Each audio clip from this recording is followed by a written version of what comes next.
Afternoon, everybody. Thanks for your time or taking time out of your busy schedule. So we have an excellent panel here to discuss one of the most important topic, the net zero journey for chemical industry. And I welcome our guest, Mr. Surya, and of course Stephen, who represents SAP's industry from metal mining, mill products, and chemical standpoint. And I have some interesting questions, and I hope the audience here will also benefit from the vast experience that our panelists brings to the table. I would like to start with some key figure or key statistics about chemical industry. I think it's one of the largest industry worldwide. In terms of revenue contribution, it is of the tune of $4.7 trillion, which is very huge. And I would say, in terms of emissions, also it is very, very high. Of course, not like any other asset-intensive industry.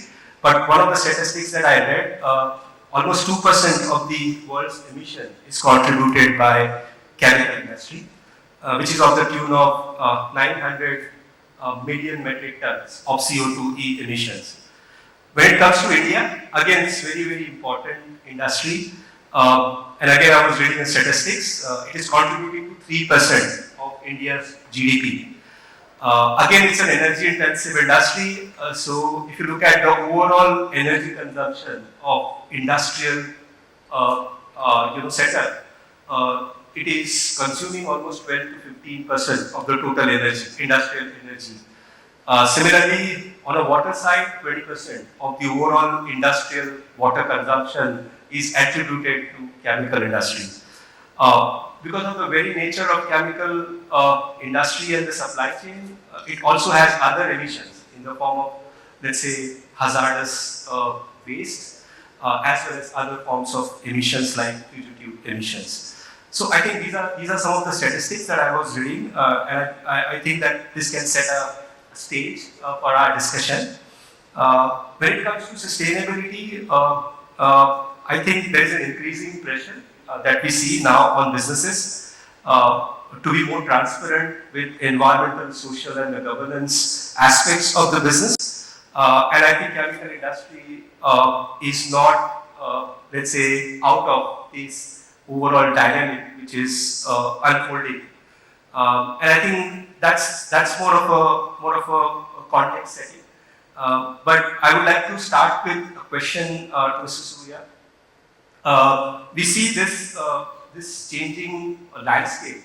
How chemical industry is geared up to kind of pivot or rethink the way businesses are run today, especially with the kind of pressures that we see coming from all the quarters. So Mr. Surya, to you first. Thank you. Very good evening to you all. You gave some of those statistics which looks very scary, and of course they are very scary. And you also made some very important points about the footprint of the chemical industry, both in terms of its emissions, GHG emissions, and also in terms of its materiality impact on the environment. Very, very important. But at the same time, for Indian GDP, chemical industry is contributing equivalent to that of automobile industry, which are the two major industries which is contributing from the manufacturing sector to Indian GDP, Indian manufacturing. So it is one of the most important industry. One significant point I wanted to make here about the chemical industry in India is most of the Indian chemical industry is of commodities, of base material, base chemicals, which are actually being manufactured here, which are highly energy intensive. And coming back to your point, which is very important, I was heading sustainability when I was working with cement 3 years back, before I went into an operations role. At that time, the amount of traction or the follow-up for sustainability was not as high as what I see today when I come back in a new role as a CSO for chemical industry. It's moving in a rapid pace. It's no longer the same as what it used to be. And I'm sure most of the audience and most of us, all of us are following the amount of regulations that are coming out of UU. It's crazy. Every day you see at least 2, 3 new regulations are coming out of it. So with that kind of change in the landscape, the way you do the business, with that kind of requirement that is coming up, it is no longer the same. It is like, business as usual. You have no choice except to understand this and bring it to your boardroom. And how this gets implemented is very interesting. It's two-way. One, top-down. The management should be understanding the need of it, and the management should be able to know at the boardroom level what it requires, what this change is, and how this has to be incorporated as part of business strategy. And then bottoms up. Bottoms up, when I say bottoms up, because these kind of problems also require a little bit of innovation, a little bit of available technology. There is no single solution for any of these problems at this point in time. For example, I give you the emissions part of it, the GHG emissions part of it. Most of Indian chemical industry mainly dependent on coal-based energy source. And as you rightly mentioned, these industries are energy guzzling industries. So, coal is one of the major contributor towards the CO2 emissions, right? Now, is there any one solution for this? There is no single solution for energy replacement. Solar or any RE power or a hybrid power or anything are having some limitations, right? Looking into those limitations, you need to have an incremental innovation in order to first see what is your current footprint, how you can actually reduce that footprint in terms of having small solutions, how you can conserve energy, how you can move into better solutions, better technologies available in the shop, in your operations. From there it has to start. So that's why I'm saying it's top down and a bottom up. And that's what I am seeing most of the industries are moving into. And it's picking up pace, and it's not like, once in a while somebody asks you a question or somebody raises a point, you're discussing about the sustainability. It is day in, day out, there's discussion happening. That's the great shift in terms of approach towards the game. Yeah. So I mean, the rules of the games are changing, and I think you need to adopt and also maybe I would say mitigate the risks that are coming, or maybe that you can foresee. Great. So Stephen, I think you work with a lot of global customers on this topic, and I'm sure you also have some perspective. Maybe that is also applicable for Indian chemical industry. So anything that you would like to add to what Mr. Surya has said when it comes to how the landscape is changing, how businesses are pressurized or are forced to rethink the way they do the business because of all these external factors which are now coming into play because of the focus on sustainability. Any inputs?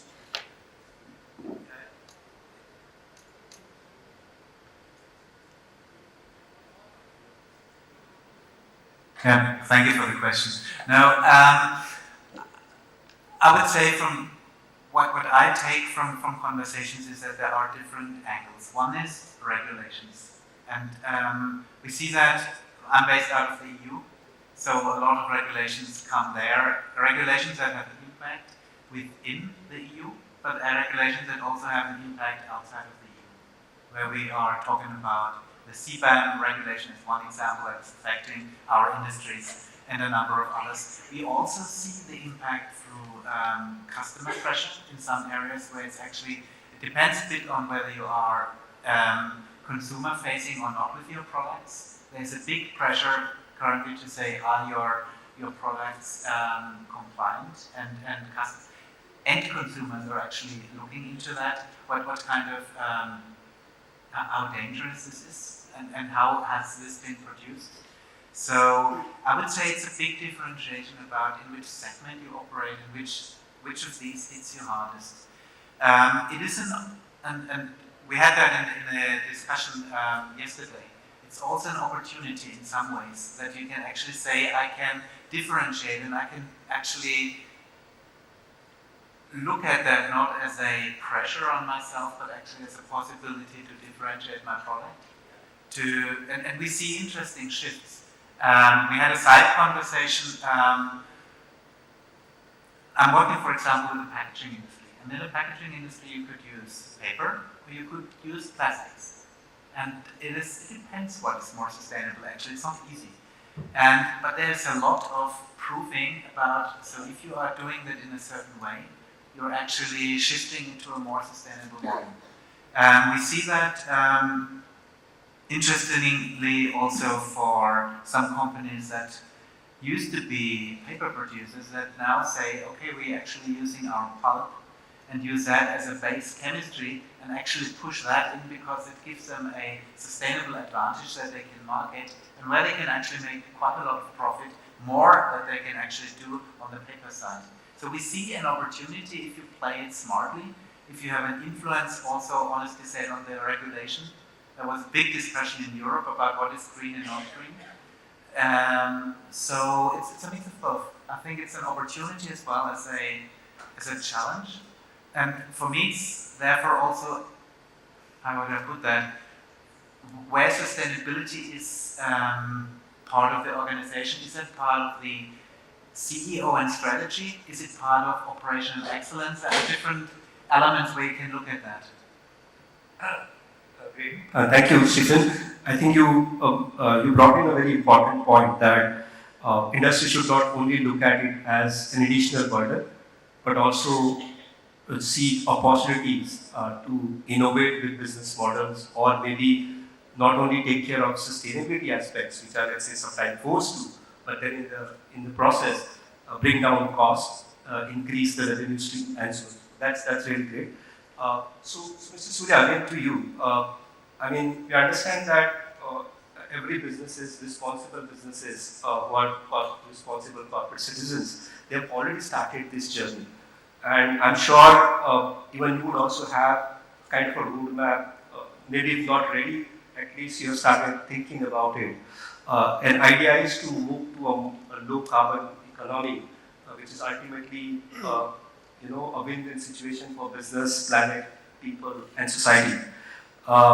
So again, coming back to what Stephen also said, for chemical industry, what kind of opportunities that you see, which you feel that maybe knowingly or unknowingly, this is coming your way, and there are ways to kind of capitalize on those opportunities.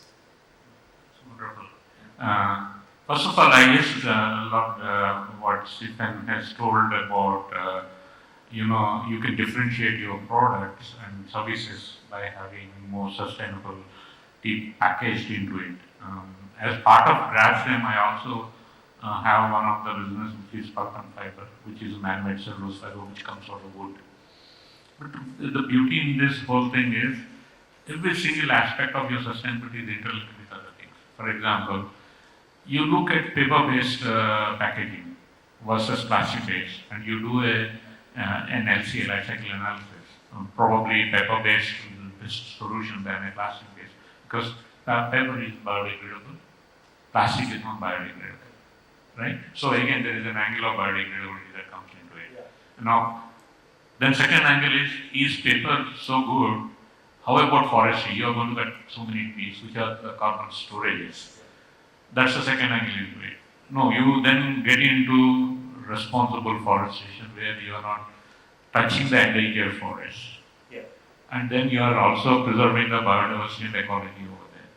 So there is a lot of interlinkage, and understanding this and moving this journey is what is very important. So if a company which is not started this journey will then run into a firefighting mode going forward. The sooner they start, the sooner they understand it, the better their life will be going forward. Otherwise, there will be a pressure where they will get into the firefighting mode. That's very, very important thing. You asked me a question, I'm sorry, I I forgot. was just saying that what kind of opportunities that you foresee, and how are you geared up to kind of capitalize on those opportunities, or maybe from an industry standpoint, if you have to share some views. Right. So now, for example, all the cost that comes because of the sustainability, end of the day, will have to be get absorbed by the supply chain or the value chain or by the consumer. It will get calculated. Yeah. Over a period of time, they will get stabilized. But initially, we start looking at it as a cost. Right. But if we understand that it is not a cost, it's an investment like a new capacity or a new technology, then you are in a better place. That is an opportunity. Correct.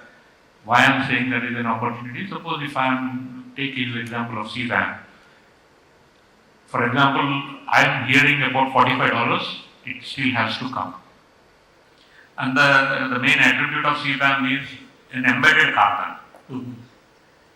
Embedded carbon, if you understand, suppose I'm selling a shirt, somebody is selling a shirt in Europe by some brand, and it's sourcing various constituents of this particular shirt, and they understand each of these, the fibers component, the yarns component, and the sewing threads component, or the buttons, plastic buttons, whatever that goes into it. All that, if you understand what is the carbon package into it, all of them will have to end up calculating and paying $45 per ton of carbon equivalent. Yeah. Right?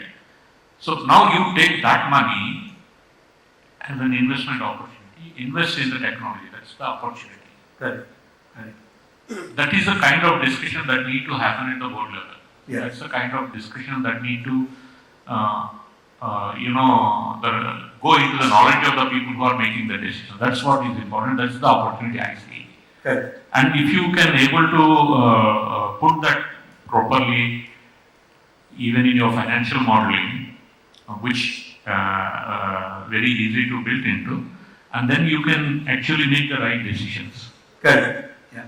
Yeah. So these are the kind of opportunities which we are not able to see at this point in time, but they are now kind of, people are learning very fast. Correct.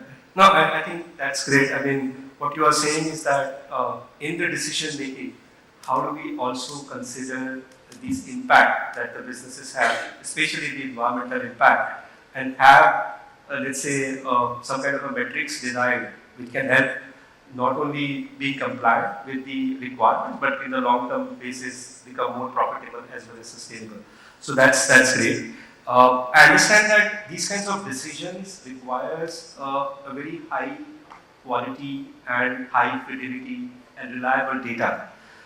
So where do you see, the IT system or the underlying technology platform can play a major role in terms of providing access to these highly reliable data, which can be trusted and then can be put into use in terms of analyzing and then putting it into a decision making. I will start, maybe he will add more value to that question. I'll then direct to So basically, today most of the industry works on some kind of hierarchy. Mm-hmm. No longer it was, Excel based, or people having data with their own, made by their hand and keeping it their desktop, or using it as and when needed, or distributing it. So that level of maturity I have seen in most of the industries. I'm not sure about SMEs levels, etc. But at least up to MSMEs, there is such kind of maturity there. That's the fundamental. The second thing is, now we need more digitization of capturing the data on the real time and getting that data back into your database. Mm-hmm. That's the most important thing, because that is the one which is the truth teller. That's the one which will be like, where you will have most of your operations data that gets captured at a real time and get into your system. That is the one ultimately is going into various disclosure that you are doing, whether it is BRSR or whether it is your integrated report, or other, like you are giving any data to any other agency like the ESI or sustainability or any rating agency, and even to the financial institutions. Yeah. So there should be one truth. So that requires digitalization, digital intervention, and your database should have that linkage with the digitalization tools that you are going to have in your operations to bring in the data on the real time into your database. So that level of maturity is required, which is now taking shape and it's moving in the direction. Yeah. Yeah. No, thanks for giving that I perspective. think maybe Steve can add more to that. So, Stephen, maybe as Mr. Surya mentioned, it's very important to have that kind of a data available, which can then be brought into decision making. What is SAP's point of view in terms of, let's say, providing this traceability, right, from, let's say we call it cradle to gate, for example, if it is a product, and then of course the value chain emissions, where majority of emissions are associated with the value chain activities like upstream and downstream. What is SAP's point of view? What is that SAP is bringing to the table for organizations like Racing to have access to these kinds of high quality data for decision making?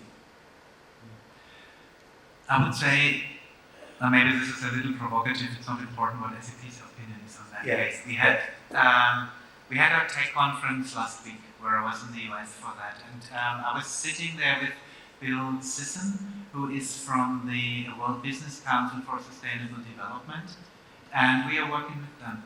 We're trying to find a way how to actually standardize across industries and in industries about how you calculate and how you hand over information from one layer to the other. I don't think this is something that should be driven by our understanding. We are, of course, working with them because we see that the regulations evolve at the same time. We know we need to act, and we know that we at SAP need to produce software at the same time, so it's kind of a three people running in the same direction, hopefully. So we need to align closely. The idea is, ideally, relatively simple. If everyone calculates their own scope 1 and 2, what they're having under their own control, and then looking at their suppliers and asking, okay, what is your scope 1 and 2? And we go down the chain, we have the possibility to basically accumulate that and hand it over from one to the next.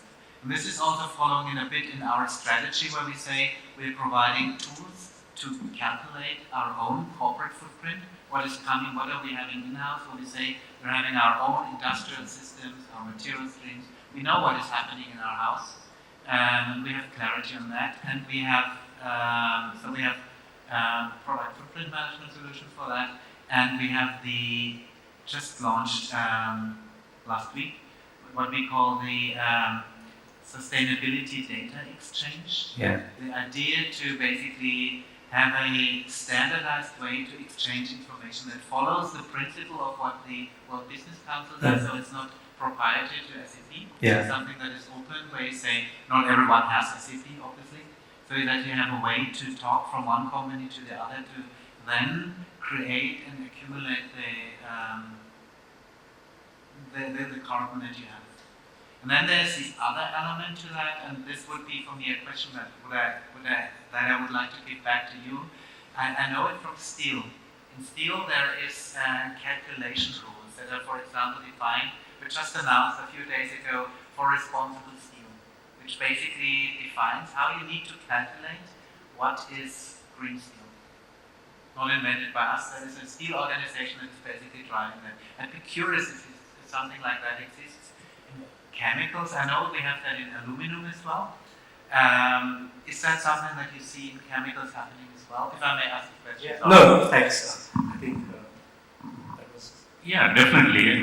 And I think it will be even more complex than steel or aluminum, because here the derivatives of a particular chemical industry, it may not be a single product industry. It may have some byproducts, it may have many derivatives in it.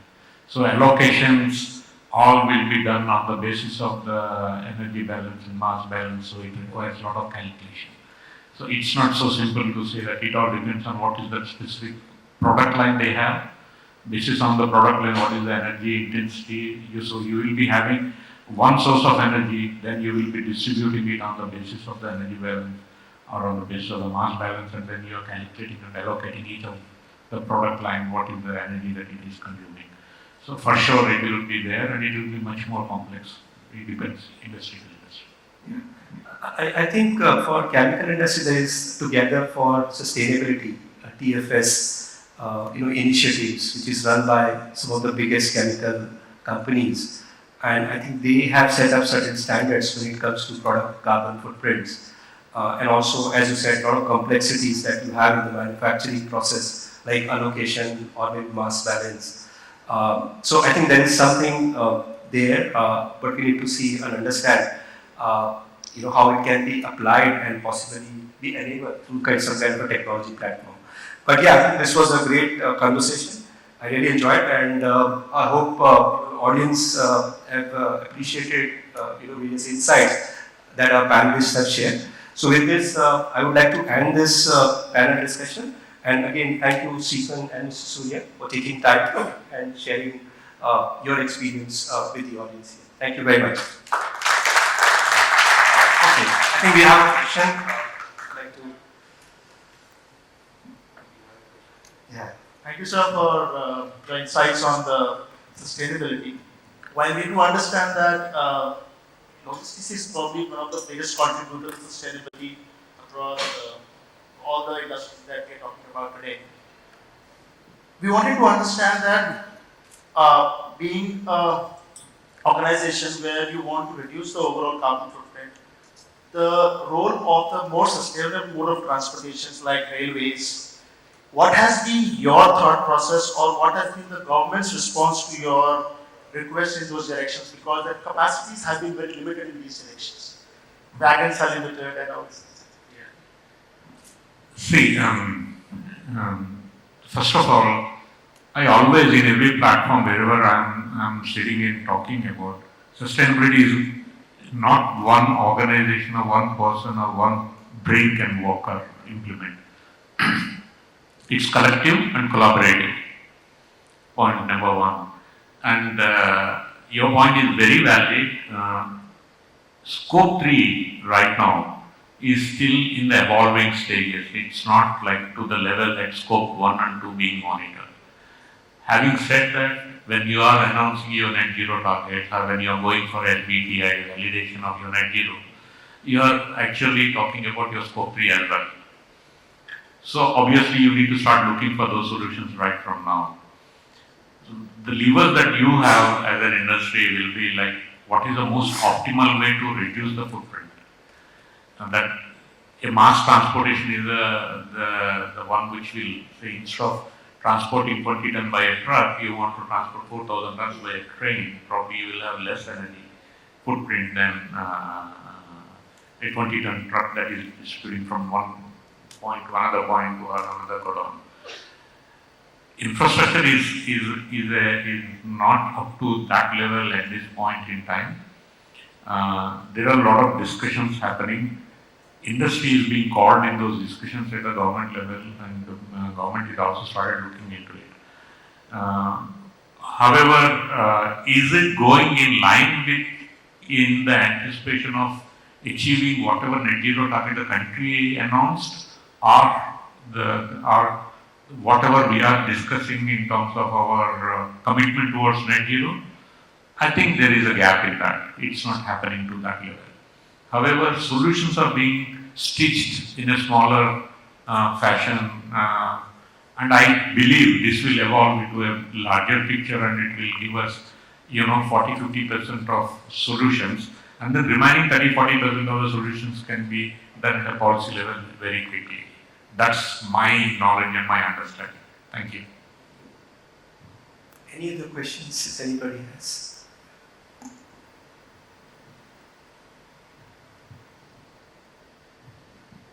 So right now there is a energy, about 70% of the capacity of the energy production is from the coal.